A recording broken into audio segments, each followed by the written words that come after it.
Picture this. It's 2 a.m. You're sleeping peacefully in central Russia, some 900 kilometers from the nearest Ukrainian soldier. Then, suddenly, the night sky lights up like the 4th of July. Except these aren't fireworks. These are explosions so massive that windows shatter 20 miles away. And they don't stop. They keep going all night long. Welcome to modern warfare. On January 5, 2026, Ukraine reached deep into the heart of Russia, farther than most people thought possible, and devastated targets that were supposed to be completely untouchable.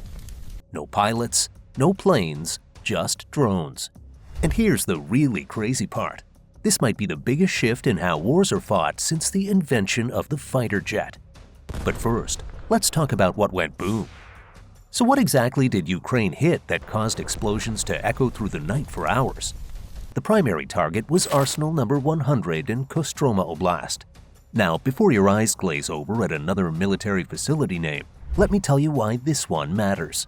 This wasn't just a warehouse with some ammunition boxes. This was the distribution hub, one of Russia's most critical supply nodes for the entire Western Front. We're talking artillery shells, tactical missiles, operational tactical missiles.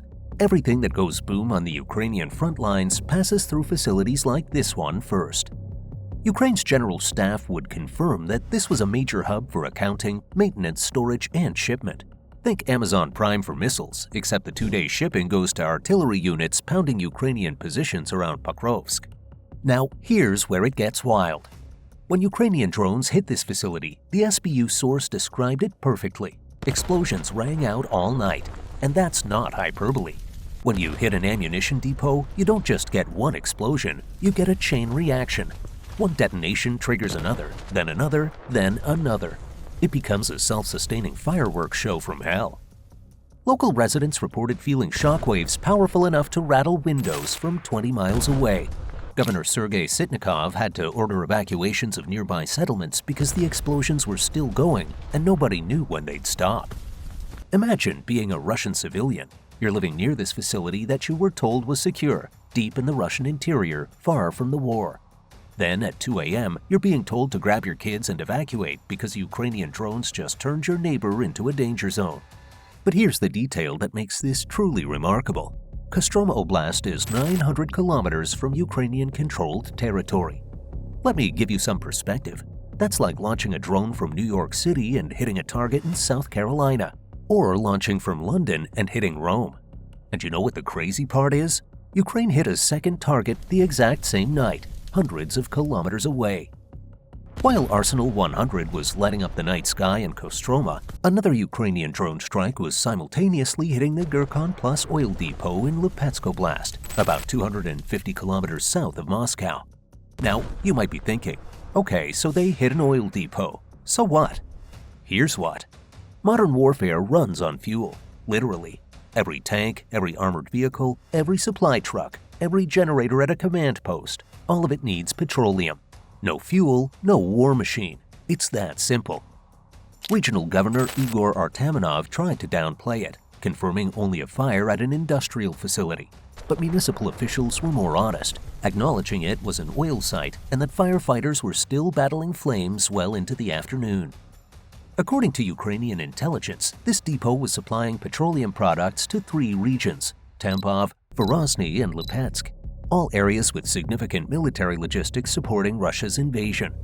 By hitting this facility, Ukraine wasn't just destroying oil, they were disrupting entire supply chains. Russian forces now have to source fuel from farther away, increasing costs, complexity, and delivery times. Every liter of fuel that doesn't reach a Russian tank is a liter Ukraine doesn't have to worry about. The SBU said it best. Their goal is to reduce the enemy's ability to supply its army with ammunition and fuel, and that all rear facilities supporting Russian aggression are legitimate targets. Translation: nowhere in Russia is safe anymore. But here's what's really fascinating. These strikes didn't come out of nowhere. They're the culmination of a transformation that's been building for over a year. To understand how insane these January 2026 strikes really are, we need to rewind to early 2025, because what Ukraine did over the past year is nothing short of revolutionary. And it all crystallized with one operation that was so audacious, some analysts initially thought it was propaganda. It wasn't. June 1, 2025. Operation Spiderweb. Ukrainian drones, operated by SBU Special Forces from inside Russian territory, attacked 4 separate Russian air bases simultaneously. Let me say that again. 4 air bases simultaneously. The strikes destroyed or damaged several strategic bombers worth billions of rubles, but more importantly, they exposed something critical. Russia's air defenses had massive blind spots, and Ukraine had figured out how to exploit them. Ukraine pulled it off flawlessly, but Operation Spiderweb was just the opening act. Over the next 7 months of 2025, Ukraine targeted over 350 sites inside Russia. 350. Ammunition depots, defense factories, command posts, railways, oil refineries. If it supported Russia's war effort, it became a target. The oil infrastructure campaign alone was devastating. Ukraine systematically hit refineries and storage facilities, causing revenue drops, domestic fuel shortages, and real economic pain. So how did Ukraine go from barely having long-range strike capability to hitting targets 900 kilometers away? The answer is a combination of innovation, desperation, and scaling up production like their lives depended on it, because they literally did. Ukraine went from producing hundreds of drones per month to thousands. They developed longer-range models with improved autonomy. They integrated AI-assisted navigation and anti-jamming technology. Ukrainian startups partnered directly with the military, creating an innovation ecosystem that could iterate based on battlefield feedback in real time. But all of this raises an obvious question. Who's actually flying these missions? Let's introduce you to some of the most dangerous people you've never heard of, the SBU's Alpha Special Operations Center. Now, Alpha has been around since Soviet times, but what they've become during this war is something completely different.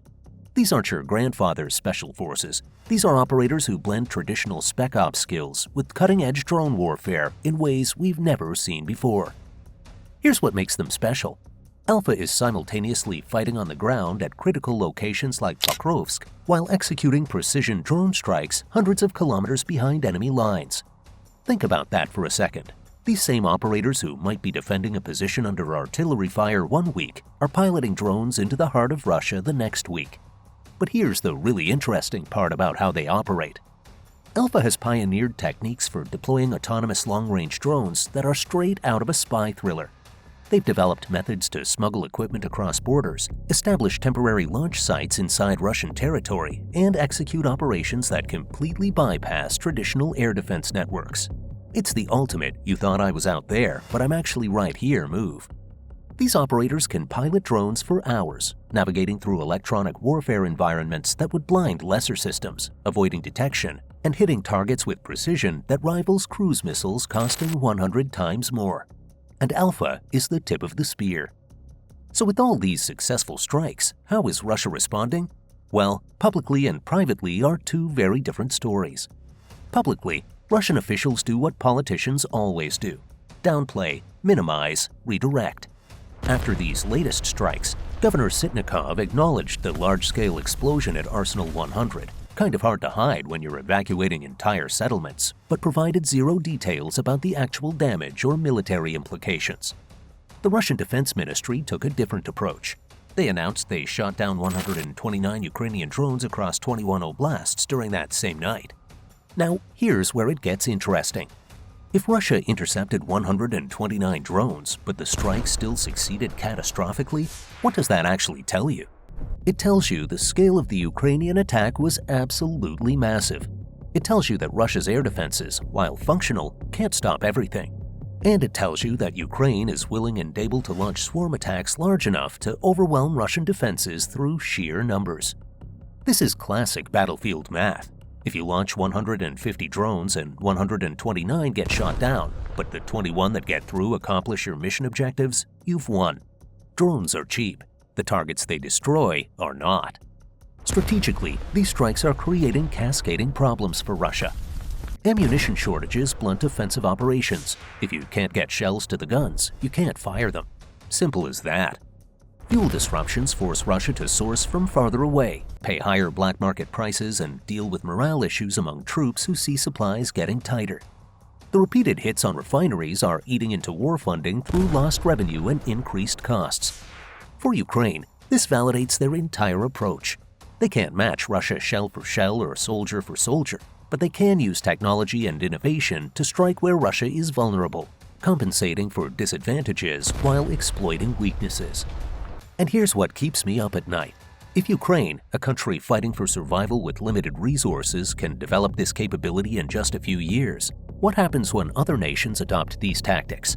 What happens when non-state actors get access to similar technology? What happens when this becomes the norm rather than the exception? We're watching the rules of warfare being rewritten in real time. The era when only superpowers could strike deep into enemy territory is over. The era of democratized long-range precision strikes has arrived. Whether that's a good thing or terrifying thing probably depends on which side of the drone strike you're on. If you enjoyed this video and would love to do a deep dive into videos like this, check our video, Ukrainian Missile Annihilates Russia's Air Fortress. Then this happened. Link in the description below.